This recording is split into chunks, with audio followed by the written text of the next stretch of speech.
ओम शांति। आज की मुरली की डेट है 7/11/2023, 7 नवंबर 2023। मीठे बच्चे, सावधान हो, पढ़ाई पर पूरा ध्यान दो। ऐसे नहीं कि हमारा तो डायरेक्ट शिव बाबा से कनेक्शन है, यह कहना भी देह अभिमान है। मीठे बच्चे, सावधान हो, पढ़ाई पर पूरा ध्यान दो। ऐसे नहीं कि हमारा तो डायरेक्ट शिव बाबा से कनेक्शन है, यह कहना भी देह अभिमान है। मतलब जब बाबा यहाँ पर आता है तो बाबा हमें पूरी तरह से देह अभिमान से देही अभिमानी बनाता है। बाबा आता ही इसीलिए है ना, क्योंकि जब तक हम देही अभिमानी नहीं बन जाते तब तक हम अपने आप में चेंजेस नहीं ला सकते हैं।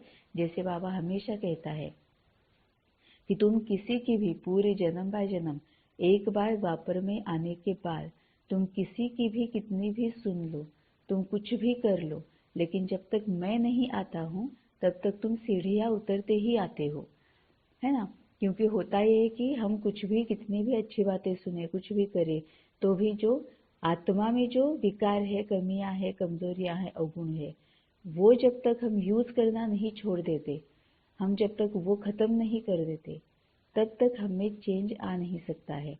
और इसीलिए बाबा कहता है कि मैं ही हूँ जो तुम्हें देही अभिमानी बनाता हूँ। मतलब आत्मा स्थिति में रहकर किस तरह से औरों के साथ व्यवहार में आना है, ये मैं ही तुम्हें बताता हूँ।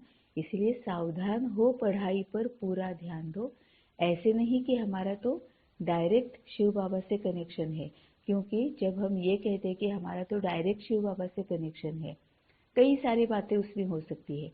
एक तो ये बात, सबसे इम्पोर्टेंट बात ये है कि हो सकता है कि शिव बाबा की जो बात है, शिव बाबा का जो जवाब है, शिव बाबा जो बोल रहा है, वो हमें इमीडिएटली सभी कुछ समझ में नहीं आए, है ना। इस वजह से हम कंफ्यूजन में रहे, हमें पूरी क्लैरिटी ना होने की वजह से हमसे विकर्म होते ही रहे।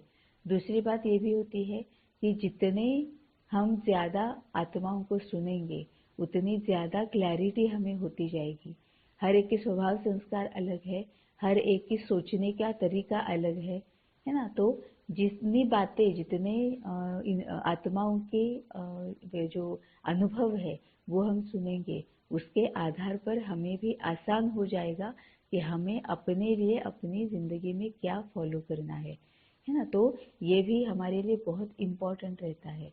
तीसरी बात ये भी इम्पोर्टेंट होती है कि जन्म बाय जन्म कितने ही सारे जन्मों से हमें देह अभिमान में होने की वजह से बाबा हमें यही की स्थूल की ही कई सारी बातें बताकर, स्थूल के एग्जाम्पल देकर ही हमें पढ़ाता है ना। तो बाबा जब वो पढ़ाता है तो ब्रह्मा बाबा या फिर बाकी की जो सभी देहधारी है, वही बेस्ट एग्जाम्पल्स होते हैं कि जिस तरह से हमारी समझ में आ जाए उसी तरह से वो एग्जाम्पल्स देके हमें बताए। इसीलिए बाबा बोलता है कि मीठे बच्चे, सावधान हो, पढ़ाई पर पूरा ध्यान दो। इसमें और एक भी बाबा जो हमेशा बोलता है वो भी हो सकता है कि देखते हुए भी ना देखो, सुनते हुए भी ना सुनो। मतलब सब कुछ देखना है, सब कुछ सुनना है, सबके साथ बात करनी है, फिर भी बाबा के साथ बात करके वही डिसीजन लेना है। बाबा के साथ बात किए बगैर डिसीजन नहीं लेना है। तो सावधान हो, पढ़ाई पर पूरा ध्यान दो। ऐसे नहीं कि हमारा तो डायरेक्ट शिव बाबा से कनेक्शन है, यह कहना भी देह अभिमान है।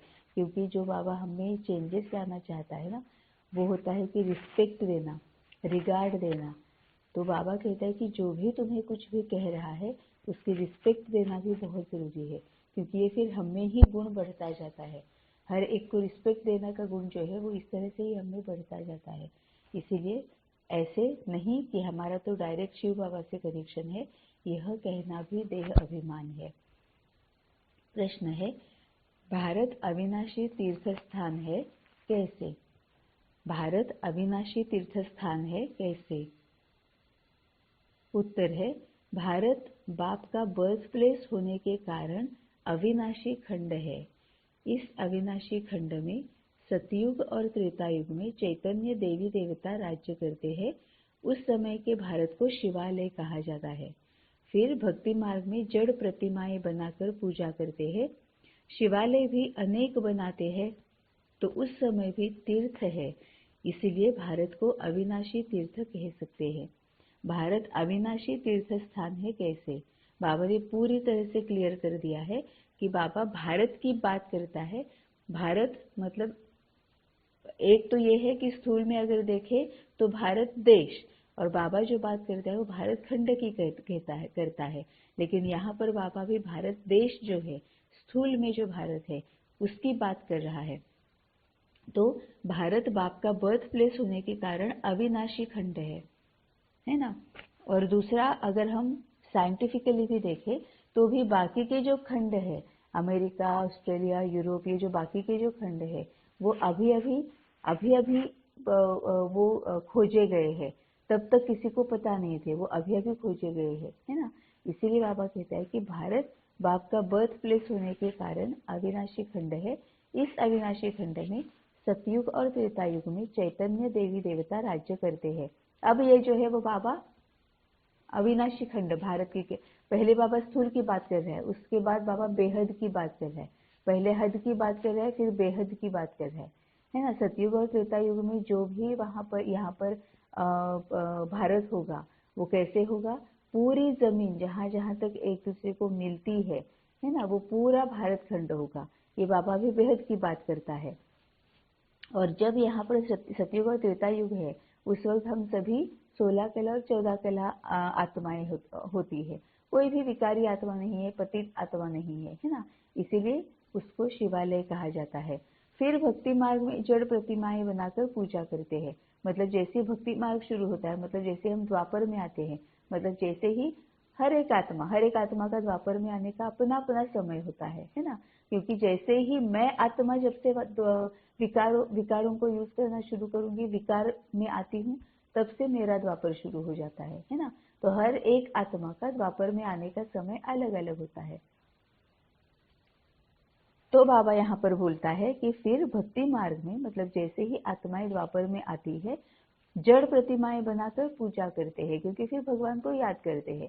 क्यों? क्योंकि द्वापर में आ गए मतलब ही क्या हुआ? हम विकारों को यूज करने लगे, और जैसे ही विकारों को हम यूज करने लगते हैं, हमारे सामने दुख, दर्द, चिंता, परेशानी, भय, ये सब शुरू हो जाता है, और तभी हम भगवान को याद करना शुरू कर देते हैं, है ना। इसीलिए फिर भगवान की प्रतिमाएं बनाकर उसको फिर हम पूजना शुरू कर देते हैं। और शिवालय भी अनेक बनाते हैं। क्यों?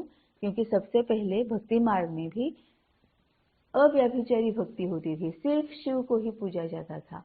उसके बाद जैसे जैसे हम बहुत ज्यादा विकारों में आना शुरू हो गए, वैसे वैसे फिर ये मूर्तियां, बाकी के सारे देवी देवताएं, पत्थर, ठिक्कर, पेड़ पौधे, पशु पंछी, प्राणी, सबको पूजना बाद में शुरू हो गया। लेकिन पहले अव्यभिचारी भक्ति थी, और हम सभी सिर्फ और सिर्फ शिव की प्रतिमा को ही पूजते थे। तो भक्ति मार्ग में जड़ प्रतिमाएं बनाकर पूजा करते, शिवालय भी अनेक बनाते, तो उस समय भी तीर्थ है। इसीलिए भारत को अविनाशी तीर्थ कह सकते हैं। मतलब एक तो अविनाशी तीर्थ क्यों है? आत्मा लेवल पर, है ना। जब बाबा आता है, और बाबा यहीं पर आता है, भारत खंड में आता है, इसलिए ये अविनाशी तीर्थ है। मतलब हम जब ज्ञान मार्ग में चलना शुरू करते हैं, तब भी बाबा भारत खंड में ही आता है, तो अविनाशी तीर्थ है। और जब हम भक्ति मार्ग में चलना शुरू करते हैं, तब भी अव्यभिचारी भक्ति है, शिव की ही सिर्फ पूजा करते हैं, तो वहां पर भी अनेक सारे शिवालय बन जाते हैं, तो वहां पर भी अविनाशी तीर्थ है। गीत है। अब हमें वैसे भी याद है ना, इंडोनेशिया और पता नहीं कहाँ कहाँ अभी भी पुराने पुराने शिव के मंदिर दिखाई देते हैं, है ना, है वहां पर। तो इसका ही मतलब ये है कि उस वक्त भी, मतलब जब हम द्वापर में आ गए, उस वक्त भी जरूरी नहीं कि ये सभी कंट्रीज जो है, देश जो है, तो एकदम सब अलग अलग नहीं हुए हैं, है ना। जैसे भारत पाकिस्तान अभी अभी हमारे सामने सामने अलग हो गया, उसके पहले तो सब कुछ सब भारत ही था। वैसे ही ये भी तब की बात है जब पूरा भारत था। उसके बाद फिर कई सारे देश के टुकड़े, जैसे बाबा कहता है कि इंसानों ने टुकड़े बनाए हैं, वो शुरू हो गए।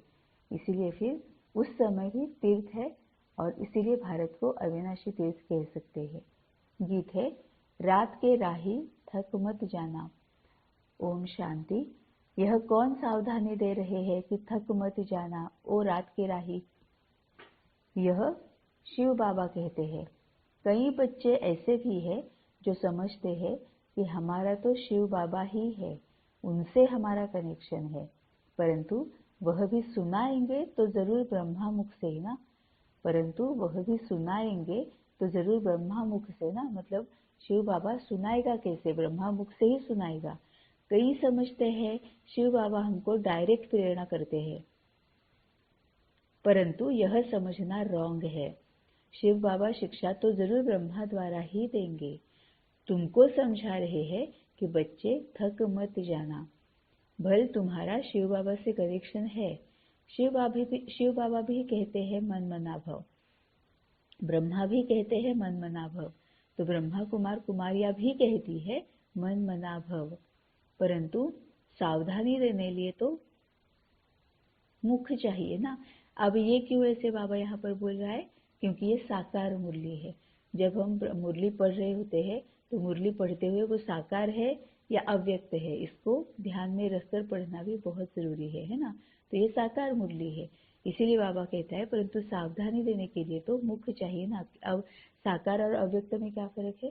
साकार में ब्रह्मा बाबा शिव बाबा के साथ बात करके उनसे ज्ञान समझकर फिर हमें बताता था, लेकिन फिर भी साकार में होने की वजह से 19-20 का फर्क तो रहता था, है ना। क्योंकि ब्रह्मा बाबा जब अव्यक्त हो गया तो वो पूरी तरह से देह से परे हो गया, देही अभिमानी बन गया, है ना।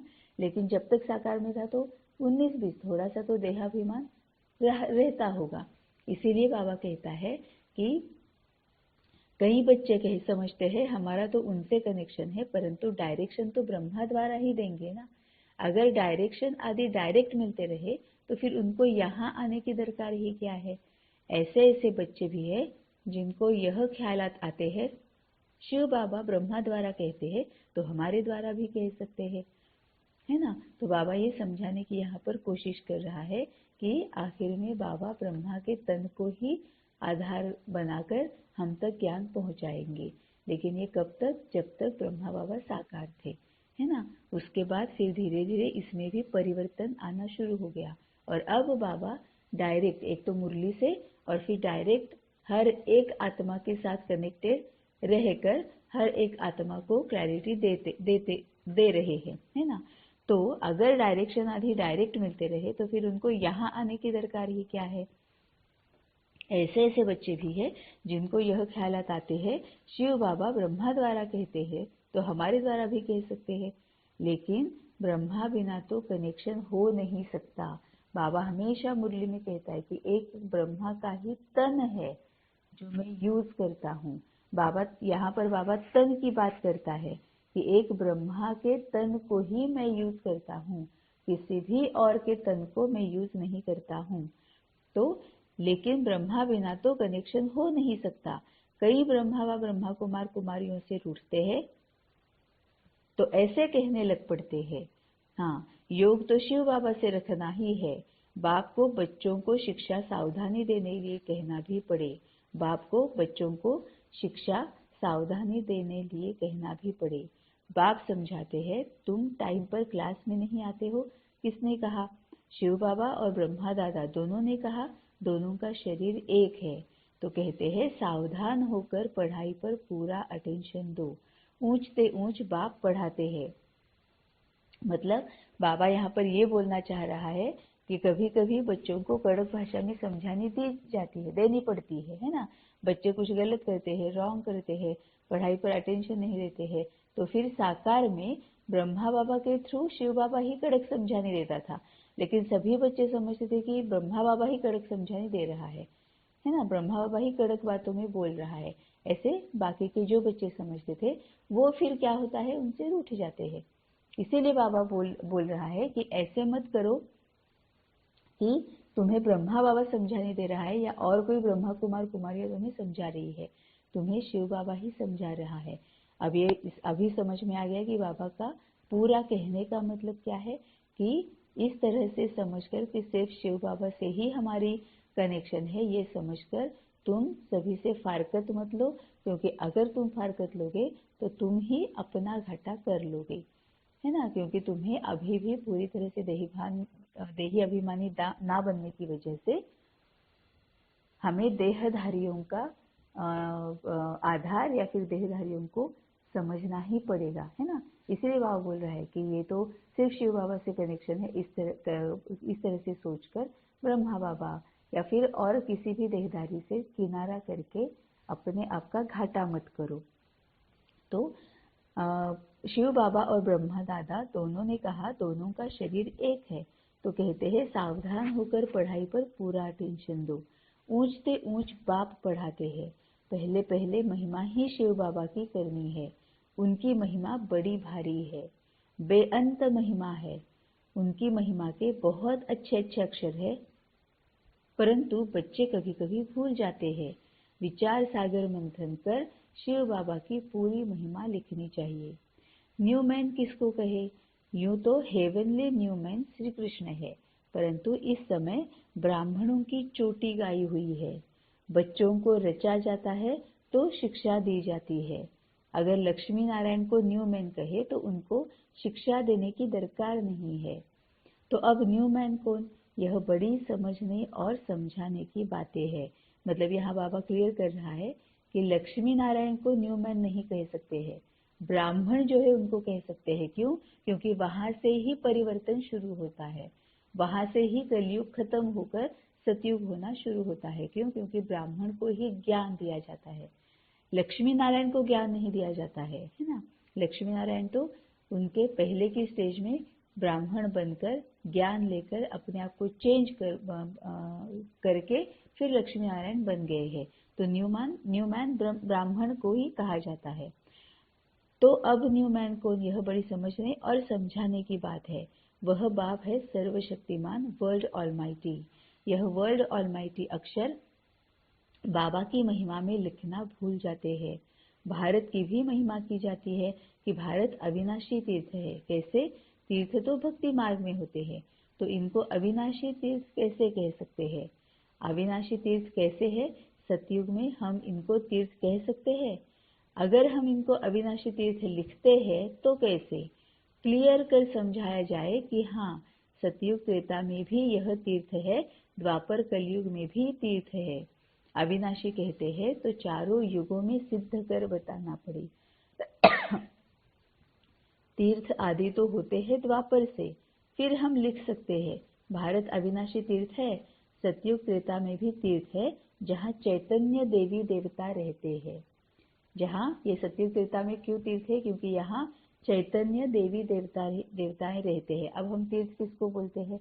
जहाँ पर देवी देवता भगवान इनके जब मूर्तियां हैं वहां, उसको हम तीर्थ कहते हैं, है ना। तो भारत में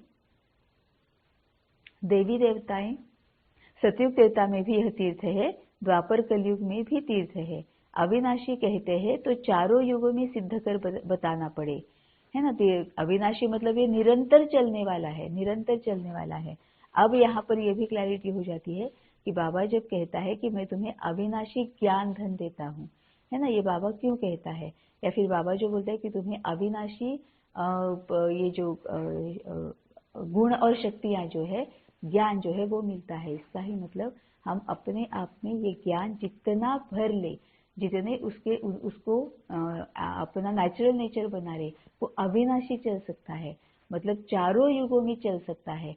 तभी बाबा बोलता है कि अभी यहाँ पर कुछ संस्कार तो इतने अपने आप में भर लो कि सुननी है तो सिर्फ शिव बाबा की, मतलब फॉलो करना है ज्ञान के लिए, गुण के लिए, शक्तियों के लिए तो शिव बाबा के लिए, है ना।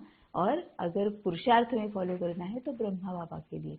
ये बाबा जो हमेशा बोलता है कि शिव बाबा को ही पूछना है, शिव बाबा को ही बताना है। तो इस संस्कार की वजह से वो लंबे समय तक वो संस्कार चल सकता है, ताकि हम विकारों में कम से कम आए। द्वापर शुरू होने के बाद भी, मतलब बाकियों का द्वापर शुरू होने के बाद भी हम कम से कम विकार में आए। हमारा द्वापर बहुत बहुत बाद में शुरू हो चलना शुरू हो जाए, ठीक है ना। तो ये सिद्ध कर चारों युगों में सिद्ध कर बताना पड़े। तीर्थ आदि तो होते हैं द्वापर से, फिर हम लिख सकते हैं भारत अविनाशी तीर्थ है, सतयुग त्रेता में भी तीर्थ है जहाँ चैतन्य देवी देवता रहते हैं। यहाँ है जड़ तीर्थ, वह है चैतन्य सच्चा सच्चा तीर्थ जब शिवालय है। ये सभी बातें बहुत अच्छे से सुननी है, क्योंकि बाबा ने अगर कहा है कि ये हमें समझाना पड़ेगा, तो हमारे सामने ऐसे कार्मिक अकाउंट्स हमारे सामने आएंगे जिनको हमने ज्ञान मार्ग से भटकाया है। वो जब हमारे सामने आएंगे तो इनको ये समझाना ही पड़ेगा, है ना। इसीलिए हमें ये सब कुछ समझना बहुत ज़रूरी है। तो यह बातें बाप ही बैठ समझाते हैं। भारत है अविनाशी खंड, बाकी सब विनाश हो जाते हैं। यह बातें कोई मनुष्य नहीं जानते हैं। पतित पावन बाप यहाँ आते हैं, जिनको पावन देवी देवता बनाते हैं, वही फिर इस शिवालय में रहते हैं। यहाँ बद्रीनाथ अमरनाथ पर जाना पड़ता है, वहाँ भारत ही तीर्थ है। ऐसे नहीं कि वहाँ शिव बाबा है, शिव बाबा तो अभी है। बाबा पूरा क्लियर कर रहा है, सतयुग त्रेता में शिव बाबा नहीं है, वहाँ चैतन्य देवी देवताएं हैं, है ना। इसीलिए भी उसको भारत को तीर्थ कहा जाता है। द्वापर में आने के बाद क्या होगा, बाबा के ही मतलब शिवालय है ना, वो बाबा के सबसे पहले शुरू हो गए ये बनना, मंदिर बनना, है ना। इसीलिए उसको भी शिवालय तीर्थ कहा जाता है ना। तो शिव बाबा का यह बर्थ प्लेस है, वहाँ भारत ही तीर्थ है। ऐसे नहीं कि वहाँ शिव बाबा है। सतयुग त्रेता युग में शिव बाबा तो अभी है, अभी की ही सारी महिमा है। शिव बाबा का यह बर्थ प्लेस है। ब्रह्मा का भी बर्थ प्लेस हो गया। शंकर का बर्थ प्लेस नहीं कहेंगे, उनको तो यहाँ आने की दरकार ही नहीं है। वह तो निमित्त बना हुआ है विनाश अर्थ। अब शंकर किस विनाश अर्थ निमित्त बना हुआ है? शंकर हर एक आत्मा को दिया हुआ टाइटल है। वो हर एक आत्मा जो अपने गुणों के साथ गुणों को यूज करके विकारों के साथ युद्ध कर रही है, विकारों पर जीत प्राप्त करने के लिए, है ना। तो उसको उस हर एक आत्मा को शंकर कहा जाता है। तो वह तो निमित्त बना हुआ है विनाश अर्थ। सबसे पहले आत्मा, हम आत्मा जो है हर एक आत्मा, उसमें जो विकार है, कमियां हैं, कमजोरियां हैं, अवगुण है, उनका विनाश है ना। तो वह तो निमित्त बना हुआ है विनाश अर्थ। विष्णु आते हैं जबकि दो रूप से राज्य करते हैं, पालना करते हैं। विष्णु के दो रूप युगल दिखाए हैं, उनकी यह प्रतिमा है लक्ष्मी नारायण, है ना। चार हाथ दिखाए हुए हैं, तो लक्ष्मी नारायण मतलब विष्णु। वह तो सतयुग में आते हैं, तो हमको महिमा एक बाप की करनी पड़ती है। वह सेवियर बचाने वाला भी है। वह लोग तो धर्म स्थापकों को भी सेवियर कह देते हैं, क्राइस्ट बुद्ध आदि को भी सेवियर कह देते हैं। समझते हैं वह पीस स्थापन करने आए थे, परंतु वह कोई पीस करते नहीं, किसी को दुख से छुड़ाते नहीं। उनको तो धर्म की स्थापना करनी है ना। अगर वो किसी को दुख से छुड़ाते, वो अगर पीस क्या है वो हमें बताते, हमें धारण कराते, तो फिर हम सीढ़ियां उतरते आते ही नहीं, है ना। तो बाबा वही कहता है कि वो कोई पीस नहीं करते, वो किसी को दुख से छुड़ाते नहीं, उनको तो धर्म की स्थापना करनी है। उनके पिछाड़ी उनके धर्म वाले आते जाते हैं। यह सेवियर अक्षर अच्छा है, यह भी जरूर डालना चाहिए। यह चित्र जब विलायत में प्रत्यक्ष होंगे तो सब भाषाओं में निकलेंगे। वो लोग पोप आदि की कितनी महिमा करते हैं, प्रेसिडेंट आदि मर जाते हैं तो कितनी महिमा करते हैं। जो जितने बड़े आदमी उतनी उनकी महिमा होती है। लेकिन इस समय सब एक जैसे हो गए हैं, भगवान को सर्वव्यापी कह देते हैं। यह तो सब आत्माएं अपने बाप को गाली देती है कि हम सब भी बाप है, हम सब भी बाप है ना। क्योंकि ये कहा जाता है ना कि आत्मा सो परमात्मा। ऐसे तो लौकिक बच्चे भी कह न सके कि हम ही बाप है। हाँ, वह तो जब अपनी रचना रचे तब उनका बाप बने, है ना। बाबा लौकिक का एग्जाम्पल दे रहा है कि जब तक हम अपने आप को बाप नहीं बनाते हैं, तब तक हम अपने आप को बाप कह नहीं सकेंगे, है ना। फिर बाप तो बाप है, हम बच्चे तो बच्चे हैं। हाँ, वह तो जब अपनी रचना रचे तब उनका बाप बने, यह हो सकता है। यहाँ तो हम सब आत्माओं का बाप एक है, हम उनके बाप बन ही नहीं सकते, उनको बच्चा कह नहीं सकते। हाँ, यह तो ज्ञान की रमत गमत होती है, जो कहते हैं शिव बालक को वारिस बनाते हैं, है ना। क्योंकि बाबा स्थूल में जो है उसके एग्जाम्पल जब तक नहीं देंगे तब तक हमें समझ में ही नहीं आएगा कि शिव बाबा क्या बोल रहा है। क्योंकि जन्म बाय जन्म, जन्म जन्म से हमें यहाँ देहभान में रहकर वही देखने की सुनने की आदत पड़ गई है। तो बाबा उसी को यूज करके फिर हमें ज्ञान मार्ग में लाता है। ये भी एक कितना ब्यूटीफुल एग्जाम्पल है व्यर्थ को समर्थ बनाने का, है ना। बाबा भी वही करते हैं ना, बाबा कहता है ना कि व्यर्थ को समर्थ बनाओ। तो ये भी कितना ब्यूटीफुल एग्जाम्पल है। ये पूरे हम देहभान में रहते आए हैं, जन्म बाय जन्म स्थूल के बारे में ही सोचते आए हैं। स्थूल जो दिखाई देता है, सुनाई देता है, पढ़ते हैं, है ना, वही सिर्फ समझ में आता है। इसीलिए बाबा भी उसको ही यूज करके फिर ज्ञान मार्ग में हमें लेके आता है ना। तो ऐसे तो लौकिक बच्चे भी कह न सके कि हम ही बाप है। हाँ, वह तो जब अपनी रचना रचे तब उनका बाप बने, यह हो सकता है। यहाँ तो हम सब आत्माओं का बाप एक है। हम उनके बाप बन ही नहीं सकते, उनको बच्चा कह नहीं सकते। यहाँ हाँ, यह तो ज्ञान की रमत गमत होती है, जो कहते हैं शिव बालक को वारिस बनाते हैं। ज्ञान की रमत गमत, है ना, कि शिव बालक को वारिस बनाते हैं। इन बातों को तो कोई विरला समझने वाला समझे। शिव बालक को वारिस बनाए उन पर बलिहार जाते हैं।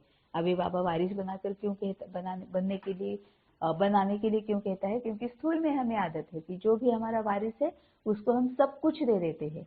तभी बाबा बोलता है कि तुम्हें जैसे याद है ना कि तुम स्थूल में बच्चे को जो भी तुम्हारा है वो सब कुछ बच्चे को दे देते हो, वैसे यहाँ पर मुझे बनाओ अपना वारिस, और जो भी तुम्हारे पास है आत्मा के तौर पर वो सब कुछ मुझे दे दो। मतलब अब आत्मा के तौर पर हमारे पास क्या है? कमियां है, कमजोरियां है, अवगुण है, विकार है। इसे बाबा बोलता है कि वो सब कुछ मुझे दे दो। तो शिव बाबा पर बच्चे बलिहार जाते हैं। यह एक्सचेंज होता है। वर्षा देने का कितना महत्व है। बाप कहते हैं देह सहित जो कुछ है उन सब का मुझे वारिस बनाओ, है ना। मतलब जब हम वो देंगे तभी हम बाबा का ज्ञान अच्छी तरह से ले पाएंगे। क्योंकि जब हम वो देते हैं, मतलब ये क्या है, देह और देह से संबंधित सब कुछ जब हम बाबा को देते हैं तो मतलब वहां से अपनी मन बुद्धि हम निकाल लेते हैं, और तभी हम बाबा के ऊपर फोकस कर पाएंगे, तभी हम वो मन बुद्धि बाबा की तरफ लगा पाएंगे। हाँ, तभी बाबा कहता है कि देह सहित जो कुछ है उन सब का मुझे वारिस बनाओ। परंतु देह अभिमान टूटना मुश्किल है।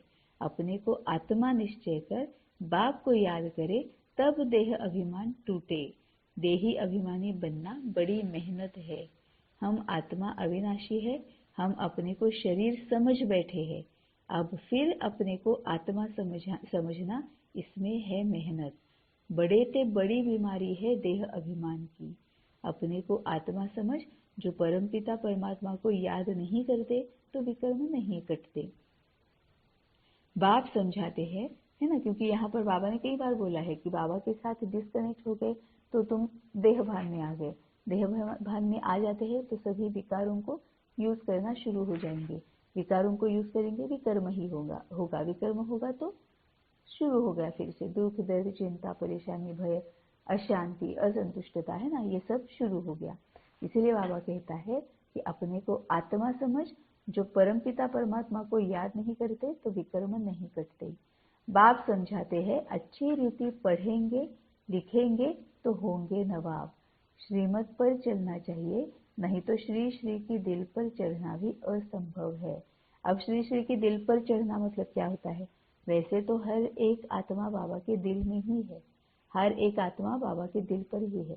फिर भी जब बाबा कहता है कि अगर तुम अच्छी तरह से श्रीमत पर नहीं चलोगे तो दिल पर चढ़ना भी असंभव है। ये बाबा क्यों कहता है? क्योंकि अगर हम श्रीमत पर नहीं चलते हैं तो हम श्रीमत को नेचुरल नेचर नहीं बना सकते। नेचुरल नेचर जब तक हम श्रीमत को, मतलब ही ज्ञान को नहीं बना सकते हैं, तब तक हम औरों को नहीं हेल्प कर सकते उनको श्रीमत पर चलने के लिए काबिल करने में, है ना। तो उनको ज्ञान समझाने में या उनको बाबा से ज्ञान लेने में हम तब तक उनको सहयोग नहीं दे पाएंगे जब तक हम इस तरह से पूरी तरह से बाबा की श्रीमत पर चल नहीं रहे हैं, है ना। क्योंकि श्रीमत पर चलते जाते हैं तो हर एक बात का अनुभव होते जाता है, तभी हम औरों को निमित्त बनकर उनको सहयोग दे सकते हैं। तो जो बाबा को पता है कि ये खुद श्रीमत पर चल रहे हैं, उनको फिर निमित्त बनाकर उसमें बाबा औरों से औरों तक ज्ञान पहुंचाता रहता है। दिल पर चढ़े तब तख्त पर बैठे, क्योंकि जब हम दिल पर चढ़ते हैं तभी हमारी सही रीति सेवा शुरू हो जाती है ना, क्योंकि हम सिर्फ निमित्त बन जाते हैं। तो निमित्त बनते हैं तो निर्गुण स्वभाव, किसी से कोई अपेक्षा नहीं, क्योंकि काम बाबा का है। निर्माण चित्त मतलब बाबा का निर्माण करने के लिए ये सब कुछ चल रहा है। तो निमित्त भाव, निर्मल स्वभाव, निर्माण चित्त, है ना। निर्माण चित्त बोला है बाबा ने। चित्त मतलब पूरी तरह से वो हमारा नेचुरल नेचर कि ये बाबा का काम है, बाबा ने मुझे निमित्त बनाया हुआ है, तो बस जो बाबा करा रहा है वो करते जाना है ना। तो तभी बाबा निर्मल स्वभाव बोलता है और निर्माण चित्त बोलता है। तो वो चित्त में होना चाहिए, ये निर्माण हुआ ही गया है। मतलब जिसको अभी मैं जो कुछ भी बता रही हूँ वो निमित्त भाव से अगर मैं बता रही हूँ तो वो बाबा ही करा रहा है। तो वो मतलब जो बाबा उसको समझा रहा है वो उसने समझना ही है, वो उसका नेचुरल नेचर बनना ही है ना। ये निर्माण चित्त, क्योंकि वो बाबा का काम है, बाबा करेगा तो उसमें सफलता मिलनी ही मिलनी है। बस सिर्फ इतनी अलग बात है कि उसको टाइम कितना लगेगा, वो उस आत्मा पर डिपेंड है ना, कि वो टाइम कितना लेता है। तो बाबा का काम है और उस आत्मा के ऊपर है कि टाइम कितना लेगा। तो फिर हमारी जिम्मेवारी बीच में कुछ है ही नहीं। इसीलिए बाबा बोलता है कि ये जो करना है वो निमित्त भाव, निर्मल स्वभाव, निर्माण चित्त। तो दिल पर चढ़े तब तख्त पर बैठे, बहुत रहम दिल बनना है। अब यहाँ फिर से बाबा ने रहम दिल कहा, मतलब समझ लेना है कि मैं भी आत्मा हूँ, मैं भी विकारी और पतित हूँ, पुरानी हूँ, है ना। मुझ में भी कई सारे विकार है, उनसे छूटने के लिए मुझे भी टाइम लगा। तो सामने वाली आत्मा के पास तो शायद हो सकता है बाबा भी नहीं है, हमारे पास तो बाबा है ना। तो उनको तो और तो थोड़ा टाइम लगने की ज़रूरत है, उनको तो और हमें ज़्यादा आधार देने की ज़रूरत है, क्योंकि वो जब बाबा मतलब ज्ञान को समझना शुरू करेंगे तो सब कुछ अपना जो है ना वो उनको चुभने लगेगा। कितने सारे अपने आप में ही विकार है, कितनी कमियां मुझ में ही है, किस तरह से सभी दुख दर्द का मैं ही जिम्मेवार हूँ, ये सब समझ में आना शुरू हो जाता है। तो बहुत तकलीफ होती है, क्यों? क्योंकि हमें अपने आप को ही चेंज होना पड़ता है ना। इसीलिए उनको और आधार देने की जरूरत पड़ सकती है, उनको और शक्तियाँ देने की जरूरत पड़ सकती है। इसीलिए बाबा बोलता है कि रहम दिल बनो, क्योंकि तुम्हारे पास मैं हूँ, उनके पास मैं अभी नहीं हूँ। अभी तक मतलब मैं हूँ लेकिन वो समझ नहीं पा रहे हैं, इसीलिए तुम्हें और भी रहम दिल बनना है, बहुत रहम दिल बनना है। मनुष्य बहुत दुखी है, देखने में बहुत साहूकार है, पोप का देखो कितना मान है। बाप कहते हैं मैं कितना निरहंकारी हूँ। वह लोग थोड़े ही ऐसे कहेंगे कि मेरे स्वागत में इतना खर्चा ना करो। हाँ, बाबा स्थूल की और बाबा की बात कर रहा है कि जो स्थूल में जो गुरु लोग हम करते हैं, बनाते हैं, वो तो मतलब सभी अपना पूरा ये अच्छे से शानो शौकत से वो सेवा करा लेते हैं, लेकिन बाबा निरहंकारी है। बाबा कहता है मैं कभी नहीं कहता हूँ कि मेरी स्वागत में इतना खर्चा करो। बाबा तो कहाँ जाते हैं तो पहले से ही लिख देते हैं, कोई भी भबका आदि नहीं करना है, स्टेशन पर सबको नहीं आना है, क्योंकि हम है ही गुप्त, है ना। अब ये कौन बोल रहा है? शिव बाबा और ब्रह्मा बाबा। यह भी करने की दरकार नहीं, कोई जानते थोड़े ही है कि यह कौन है, और सभी को जानते हैं, शिव बाबा को बिल्कुल नहीं जानते। तो गुप्त रहना अच्छा है, जितना निरहंकारी उतना अच्छा है। अब समझ में आया? बाबा हर एक मुरली में छोटी छोटी बातें हमें लगती है, लेकिन बहुत बड़ी बात छोटे से सेंटेंस में जाते जाते बताता है ना। बाबा जब कहता है कि तुम बाप समान बनो, बाप समान बनना है मतलब क्या है? बाबा को पूरी तरह से जानना है, बाबा क्या करता है, कैसे करता है, ये जानना है ना। अब यहाँ पर बाबा ने बहुत गुह्य राज बताया है कि बाबा अपने आप को गुप्त रखते हैं, है ना। बाबा जो कुछ भी सबको देते हैं वो अपने आप को गुप्त रहते हैं। इसका ही मतलब अब हमें अगर बाप समान बनना है तो हमें क्या करना पड़ेगा? जितना हो सकता है उतना अपने आप को गुप्त रखना है ना। तभी हम बाप समान बन सकते हैं ना, कि हमारा नाम हो, मान हो, हमें मान मिले, सब हमारा स्वागत करे, शानो शौकत से स्वागत करे, नहीं, है ना। तभी बाबा बोल रहा है कि मैं गुप्त हूँ। तो हमें भी अगर बाप समान बनना है तो अपने आप को जितना ज्यादा हो सकता है उतना गुप्त रखना है। मतलब ही क्या करना है?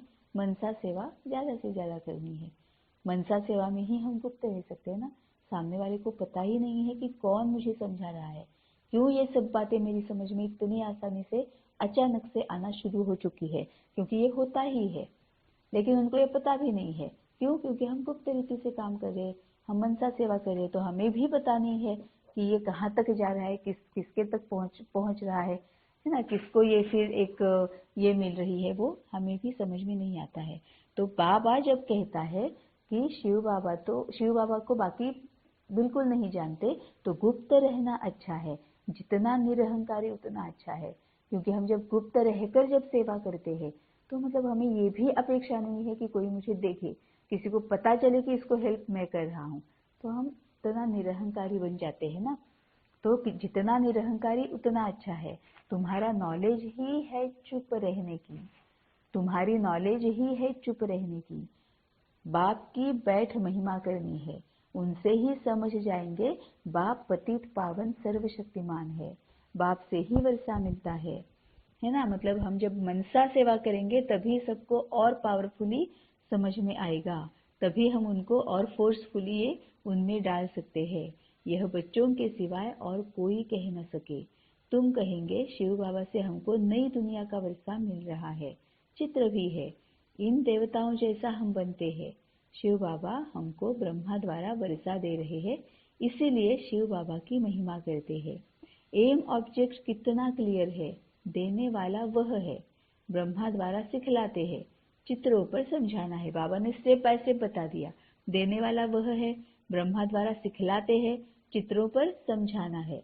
शिव के चित्र भी कितने बनाए हैं, बाप आकर पतित से पावन बनाए, सबको मुक्ति जीवन मुक्ति में ले जाते हैं। चित्रों में भी क्लियर है, इसीलिए बाबा जोर दे रहे हैं कि यह सबको दो, तो वहां ले जाकर पढ़ेंगे। यहाँ से चीज ले जाते हैं, वहां जाकर डेकोरेट कर रखते हैं, यह तो बहुत अच्छी चीज है। कपड़े के पर्दे तो बहुत काम की चीज है। इन चित्रों में भी करेक्शन होती रहती है, सेवियर अक्षर भी जरूरी है। और कोई न सेवियर है न पतित पावन है। अब यहाँ पर बाबा ने जो बताया ना, उसमें भी गहन मीनिंग है। इन चित्रों में भी करेक्शन होती रहती है। अब ये क्यों होती रहती है? क्योंकि साकार और अव्यक्त, इसमें बहुत डिफरेंस होता है ना। शुरू शुरू में ब्रह्मा बाबा भी तो विकारी थे, पतित थे, है ना, पुरानी दुनिया में रहते हुए सीढ़ी दर सीढ़ी उतरते आए हैं, है ना। वो जिस तरह से समझेंगे उस तरह से वो बच्चों को समझाएंगे, है ना। तो हो सकता है कि पहले पहले उनको भी शिव बाबा की बातें ठीक ठीक से समझ में नहीं आती होगा ही ना, क्योंकि बाबा के लिए सभी बच्चे जैसे समान है, वैसे ब्रह्मा बाबा भी हम जैसा ही है ना। तो वो भी विकारी बना, पतित बना, तो उनको भी सबसे पहले पहले शुरुआत में आदि में शिव बाबा के ज्ञान को समझना बहुत मुश्किल रहा होगा।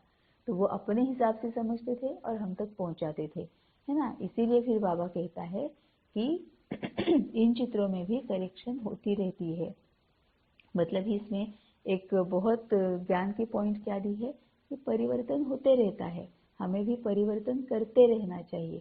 आज बाबा के ज्ञान को मैं जितना समझ रही हूँ, उससे कहीं ज्यादा शायद मैं कोई एक ऐसा स्ट्रॉन्ग कोई ज्ञान की पॉइंट होगी जो शायद 5 मिनट के बाद मैं समझ जाऊंगी। तो मैं पहले जैसी नहीं रही ना, परिवर्तन तो आ गया है ना। 5 मिनट पहले मुझे कोई बात पता नहीं थी, अब मुझे वो बात पता है। और वो भी क्या है, पूरा, मतलब जो किसी और को कुछ नहीं पता है, वो शायद 5 मिनट के बाद मुझे कुछ पता है। तो परिवर्तन तो होना ही है, परिवर्तन करना ही करना है ना। तो सेवियर अक्षर भी जरूरी है, और कोई न सेवियर है न पतित पावन है। भल पावन आत्माएं आती है, परंतु वह कोई सबको पावन थोड़ी ही बनाती है। उनके धर्म वालों को तो नीचे पार्ट में आना है। यह पॉइंट से सेंसिबल बच्चे जो है वही धारण करते हैं। मतलब बाबा क्या बोल रहा है कि ये जो धर्म स्थापक जो है ना, वो भी पावन आत्माएं हैं, क्योंकि अभी अभी सृष्टि से उतरी हुई है ना। तो जब भी आत्मा सृष्टि से नीचे अभी सृष्टि पर नई नई आती है, तब वो पावन ही होती है। लेकिन डिफरेंस कहाँ होता है कि वो पावन उस वक्त वो खुद पावन होती है, लेकिन औरों को पावन नहीं बना सकती है। अब यहाँ पर कैसे होता है, जब बाबा के थ्रू हमें जब जन्म, पवित्र जन्म हमारा होता है, बाबा के थ्रू जब हमारा पवित्र जन्म होता है, तब होता ये है कि हम पावन बनते हैं और दूसरों को बनाते हैं, है ना। लेकिन जब हम द्वापर में है या एक बार सृष्टि पर जन्म लेकर आते हैं तो उसके बाद हम पावन हो सकते हैं, लेकिन और उनको पावन बना नहीं सकते हैं। तो यह पॉइंट्स है सेंसिबल बच्चे जो है वही धारण करते हैं। श्रीमत पर पूरा चलते नहीं तो पढ़ते नहीं, फिर फेल हो जाते हैं। श्रीमत पर पूरा चलते नहीं, है ना। अब श्रीमत पर चलना है तो श्रीमत क्या है, उसके पीछे बाबा का क्या कहना है, ये जानना बहुत जरूरी होगा, है ना। जैसे बाबा कहता है कि गुप्त रहो, अभी की इसमें ही बाबा ने कहा श्रीमत है कि गुप्त रहो, है ना। तो गुप्त रहो मतलब क्या है, ये समझना बहुत जरूरी है। जब हम वो धारण करेंगे, है ना, तभी हम अच्छी तरह से पास हो जाएंगे, पास विथ ऑनर बन जाएंगे। तो श्रीमत पर पूरा चलते नहीं तो पढ़ते नहीं, फिर फेल हो जाते हैं। स्कूल में मैनर्स भी देखे जाते हैं, इनकी चलन कैसी है। देह अभिमान से सब विकार आ जाते हैं, फिर धारणा कुछ भी नहीं होती है। आज्ञाकारी बच्चों को ही बाप प्यार भी करेंगे, पुरुषार्थ बहुत करना है। किसको भी समझाना है तो पहले पहले बाप की महिमा करनी है। बाप से वर्षा कैसे मिलता है, बाप की महिमा पूरी लिखनी है। चित्रों को तो बदली नहीं कर सकते, बाकी शिक्षा तो पूरी लिखनी पड़े। बाप की महिमा अलग है। बाप से श्री कृष्ण को वर्षा मिला तो उनकी महिमा अलग है। बाप को न जानने कारण समझते नहीं कि भारत बड़ा तीर्थ है। यह सिद्ध कर बताना है कि भारत अविनाशी तीर्थ है। ऐसे ऐसे तुम बच्चे बैठ समझाओ तो मनुष्य सुनकर चकित हो जाएंगे। भारत हीरे जैसा था, फिर भारत को कौड़ी जैसा किसने बनाया।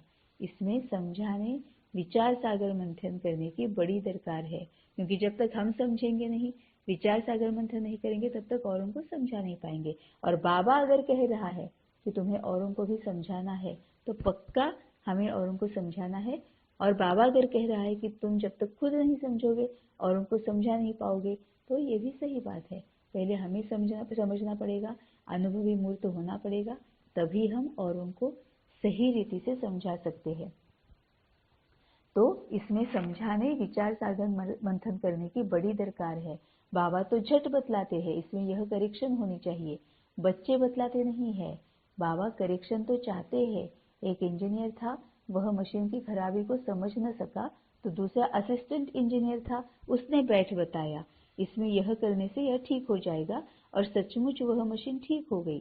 तो वह बहुत खुश हो गया, बोला इसको तो इजाफा देना चाहिए, तो उनकी तनख्वाह बढ़ा दी। बाप भी कहते हैं तुम करेक्ट करो तो हम वाह वाह करेंगे। जैसे जगदीश संजय है, कभी कभी अच्छे पॉइंट्स निकालते हैं तो बाबा खुश होते हैं।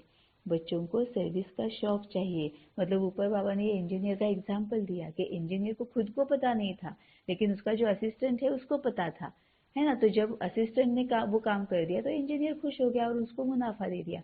बाबा कहता है यहाँ पर तुम वही कर रहे हो। जो बच्चे डायरेक्ट मुझे मेरे साथ कनेक्ट नहीं हो पाते हैं, मुझे डायरेक्टली समझ नहीं पाते हैं, उनको तुम्हें निमित्त बनाकर मैं उनको समझाता हूँ, है ना। तो जब उनको समझाना है तो पहले तुम्हें समझना पड़ेगा, है ना, तभी मैं तुम्हें निमित्त बनाकर उन तक पहुंचा सकता हूँ। और तुम्हें समझना चाहिए, समझने के लिए तुम अगर चाहते हो कि तुम खुद समझे तभी औरों को समझाओगे, तो तुम्हें पढ़ाई पर पूरा अटेंशन देना है, जो पहले महावाक्य में बाबा ने बोला हुआ है। तो जैसे जगदीश संजय है, कभी अच्छे अच्छे पॉइंट्स निकालते हैं तो बाबा खुश होते हैं। बच्चों को सर्विस का शौक होना चाहिए। यह प्रदर्शनी मेले तो सब होते रहेंगे, जहाँ तहाँ किसका भी एग्जीबिशन होगा तो वहाँ यह भी करेंगे। यहाँ तो बुद्धि की कपाट खोलनी चाहिए, सबको सुख देना चाहिए। मतलब बाबा बोलता है स्थूल में जो तुम करे वो तो होते ही रहेगा, वो होना ही है, लेकिन यहाँ बुद्धि का ताला खोलो, बुद्धि की कपाट खोलो, है ना। ताला खुलने के बाद उसको, कपाट को खोलना पड़ेगा, तभी हम उसमें कुछ रख पाएंगे। तो बाबा कहता है तो मैंने तुम्हें बुद्धि का ताला तो खोल दिया है, अब तुम ये कपाट तुम्हारी बुद्धि का खोलो। सभी बाबा के ज्ञान की पॉइंट्स अच्छे से समझ लो, उनको अपना नेचुरल नेचर बनाओ, तभी तुम औरों को समझा पाओगे। जब औरों को समझाओगे तो वही सही रीति सेवा होगी, और जब सेवा होगी, अच्छे से सेवा होगी, तभी आगे का फल जो है वो हमें सही रीति मिल जाएगा। यहाँ तो बुद्धि की कपाट खोलनी चाहिए, सबको सुख देना चाहिए। स्कूल में नंबरवार पढ़ने वाले तो होते ही है, न पढ़ेंगे तो उनके मैनर्स भी खराब होंगे। अच्छा, मीठे मीठे सिकेलधे बच्चों प्रति माता पिता बाप दादा का याद, प्यार और गुड मॉर्निंग। रूहानी बाप की रूहानी बच्चों को नमस्ते। धारणा के लिए मुख्य सार है, पहली पॉइंट, किसी से भी रूठकर पढ़ाई नहीं छोड़नी है। देह अभिमान छोड़ स्वयं पर रहम करना है। बाप समान निरहंकारी बनना है। बाबा ने बहुत अच्छी पॉइंट यहाँ पर दी है कि किसी से भी रूठकर पढ़ाई नहीं छोड़नी है ना। मतलब जो हम ये जो बाकी के हमारे सभी जो भाई बहन है या उनको उनके साथ कुछ लड़ाई झगड़ा होता है, कोई आर्ग्यूमेंट होती है, तो हम पढ़ाई छोड़ देते हैं। बाबा कहता है किसी से भी रूठकर पढ़ाई नहीं छोड़नी है। पढ़ाई छूट गई मतलब क्या? पढ़ाई छूट गई मतलब बाबा से कनेक्शन छूट गया। बाबा से कनेक्शन छूट हो गया मतलब क्या? देह और देह से संबंधित बातों में कनेक्शन आ गया। मतलब ही क्या हुआ? विकारों के साथ कनेक्शन होगा, मतलब विकर्म हो गए, होंगे, पक्का विकर्म ही होंगे, और फिर दुख दर्द। इसीलिए हमारा ही उसमें घाटा है। तभी बाबा बोलता है कि किसी से भी रूठकर पढ़ाई नहीं छोड़नी है। देह अभिमान छोड़ स्वयं पर रहम करना है। सबसे पहले अपने आप पर रहम करना है, फिर औरों पर रहम करना है। अपने आप पर रहम मतलब क्या है कि कितने सारे विकारों को, कमियों को, कमजोरियों को, अवगुणों को मैं इतने जन्म बाय जन्म में यूज करते आई हूँ। अपने आप पर रहम करना है। अपने आप को पूछना है कि मेरे दुख दर्द की जिम्मेवार कौन है, तो समझ में आ जाता है कि मैं खुद हूँ, है ना। तो फिर अपने आप पर रहम करना है और अपने विकारों को भस्मीभूत करना है। दुखों से, दर्द से, परेशानी से, चिंता से, भय से छूटना है। ये सबसे पहले अपने आप पर रहम बनाना हो गया। बाप समान निरहंकारी बनना है। अब ये भी पॉइंट है, बाबा ने कहा है कि मनसा सेवा करो, बाप समान निरहंकारी बनो। जरूरी नहीं है हर बार जिसको भी कुछ कह रहे हैं उसको सामने आकर ही कहना, ये जरूरी नहीं है। दूसरी पॉइंट है, अच्छे मैनर्स धारण करने हैं, सबको सुख देना है, आज्ञाकारी होकर रहना है, मतलब बाबा के साथ कनेक्टेड रहना है। वरदान है, समेटने की शक्ति द्वारा सेकंड में फुल स्टॉप लगाने वाले नष्टो मोहा स्मृति स्वरूप भव। बाबा कई बार परखने की बात करता है ना, निर्णय लेने की, सही समय पर सही निर्णय लेने की बात करता है, स्वीकार करने की बात करता है, लेट गो करने की बात करता है कि छोड़ दो, फुल स्टॉप लगाओ, छोड़ दो, है ना। तो आज बाबा वही बात कर रहे हैं, समेटने की शक्ति द्वारा सेकंड में फुल स्टॉप लगाने वाले नष्टो मोहा स्मृति स्वरूप भव, मतलब समेट लेना है, छोड़ देना है, उसमें ही अटक कर उसके ऊपर सोचते नहीं रहना है। समेट लो, अब खत्म हो गया, बस अब बाबा के साथ गए ही गए। अब वो कौन सा समय है वो हमें पता नहीं है ना, कौन सा समय है पता नहीं है, लेकिन पेपर कौन सा आने वाला है पता है। तो समेटने की शक्ति कैसे बढ़ानी है वो आज बाबा देखते क्या बताता है। लास्ट में फाइनल पेपर का क्वेश्चन होगा, सेकंड में फुल स्टॉप, है ना। बाबा ने मतलब ये भी बता दिया है कि तुम्हें क्वेश्चन पेपर कौन सा आने वाला है, क्वेश्चन पेपर में क्या क्वेश्चन होगा। क्वेश्चन क्या होगा? सेकंड में फुल स्टॉप, और कुछ भी याद न आए, बस बाप और मैं, तीसरी कोई बात नहीं। सेकंड में मेरा बाबा दूसरा न कोई, यह सोचने में भी समय लगता है, लेकिन टिक जाए, हिले नहीं। क्यों, क्या का कोई क्वेश्चन उत्पन्न न हो, तब नष्टो मोहा स्मृति स्वरूप बनेंगे। इसीलिए अभ्यास करो, जब चाहे विस्तार में आए और जब चाहे समेट ले, ब्रेक पावरफुल हो। बाबा ने बहुत बहुत गहन इसमें एक गुह्य बात बताई हुई है ना। बाबा जो कहता है कि नष्टो मोहा, मोह होता है देहधारियों में, रिश्तों में, है ना, और देहधारियों में, इसका मतलब अपना देह, अपने देह से सहित सभी देहों में हमारा मोह होता है, और लोभ होता है वस्तुओं में, है ना। क्योंकि हम चाचा मामा, भाई बहन, माता पिता, बेस्ट फ्रेंड, नेबर, इनको देह के रूप में ही हम देख रहे हैं, और बच्चा जो है, पत्नी जो है, पति जो है, देह के रूप में देखते हैं, तो उसमें मोह अटक जाता है। अगर आत्मा अगर इस तरह से करके देखेंगे तो मोह नहीं होगा, है ना। तो लास्ट में फाइनल पेपर का क्वेश्चन होगा, सेकंड में फुल स्टॉप, और कुछ भी याद न आए, बस बाप और मैं, तीसरी कोई बात नहीं, है ना। अब फाइनल पेपर में सेकंड में फुल स्टॉप लगाने के लिए बाबा क्यों कहता है? सेकंड में फुल स्टॉप मतलब फाइनल पेपर में जब आत्मा देह को छोड़ रही होगी तो कुछ ना कुछ तो देह में होगा ही ना, कुछ तो दर्द देह में होगा ही। तभी बाबा बोलता है उस तरफ भी ध्यान नहीं देनी है। मेरे शरीर में अभी क्या हलचल चल रही है, मेरे शरीर में कहाँ दर्द हो रहा है, कहाँ दुख रहा है, इससे भी मन बुद्धि हटानी है, बाबा की तरफ ही लगानी है। तो देह और देह से संबंधित सभी बातों से मन बुद्धि निकालकर बाबा की तरफ लगानी है ना। क्योंकि अंतिम पेपर बाबा ने बता दिया कि क्या होगा, सेकंड में फुल स्टॉप। तो और कुछ भी याद ना आए, बस बाप और मैं, तीसरी कोई बात नहीं। सेकंड में मेरा बाबा, दूसरा कोई नहीं। यह सोचने में भी समय लगता है, लेकिन टिक जाए, हिले नहीं। क्यों क्या का कोई क्वेश्चन उत्पन्न ना हो, तब नष्ट मोह स्मृति स्वरूप बनेंगे। मतलब मेरे शरीर में कहाँ हो रहा है, क्या दुख रहा है, क्यों दुख रहा है, मैंने कल क्या खाया था, मैंने आज क्या खाया था, खाया है ना। ये सभी बातें कुछ भी नहीं सोचनी है, क्योंकि हमें पता ही नहीं है कि वो समय कौन सा है जब मैं इस देह को छोड़ने वाली हूँ, है ना। तो बाबा कहता है ये नष्ट मोह बनना, इसका मतलब अपने देह सहित सभी देह के संबंधों से मन बुद्धि निकाल लेना। तो क्यों क्या का कोई क्वेश्चन उत्पन्न ना हो, तब नष्टो मोह स्मृति स्वरूप। सिर्फ नष्ट मोह तो हो गए, लेकिन स्मृति स्वरूप भी बनना है। स्मृति स्वरूप मतलब हमारी स्मृति में निरंतर बाबा का स्वरूप हो, है ना। नष्टो मोह मतलब यहाँ से तो हमने मन बुद्धि निकाल ली, लेकिन वहां पर टिकानी भी है।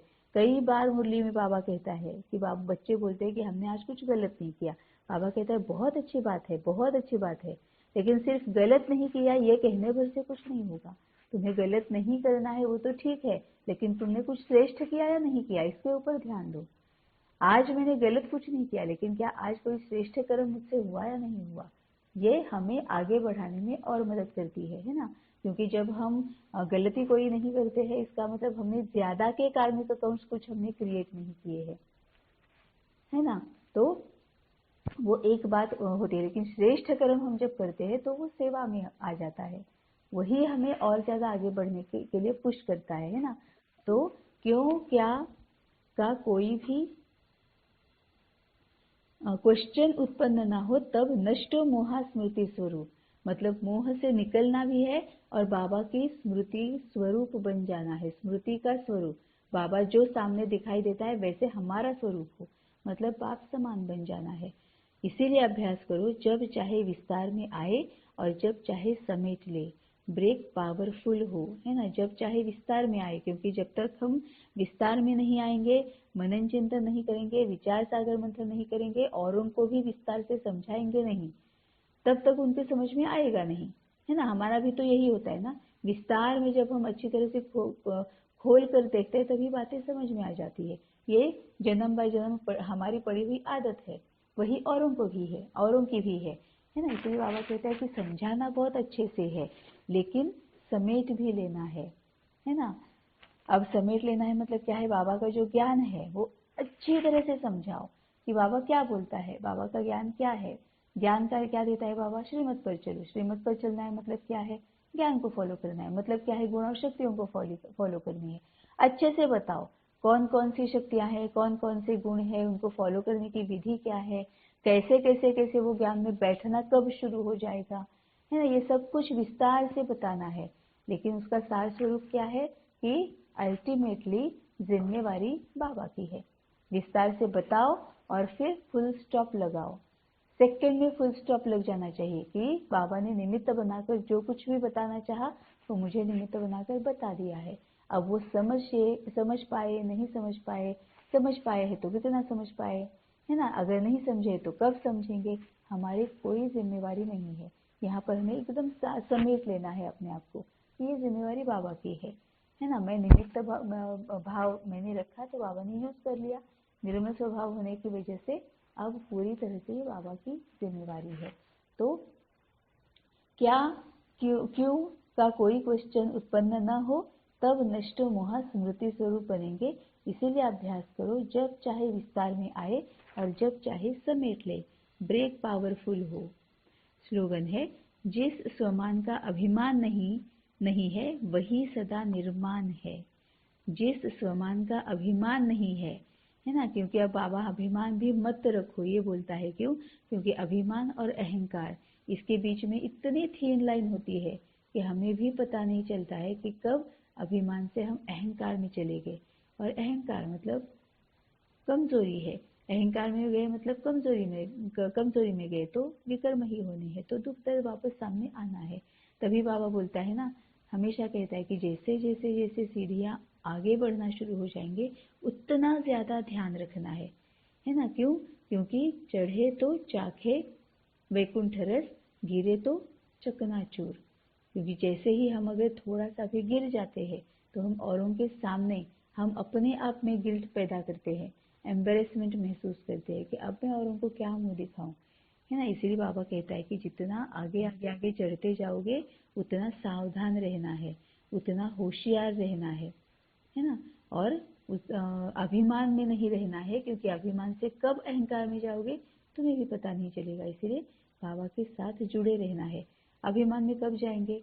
जब कनेक्शन बाबा के साथ टूट जाएगा, है ना। क्योंकि जब तक हम बाबा के साथ का कनेक्शन तोड़ते नहीं है तब तक किसी भी विकार में आते नहीं है।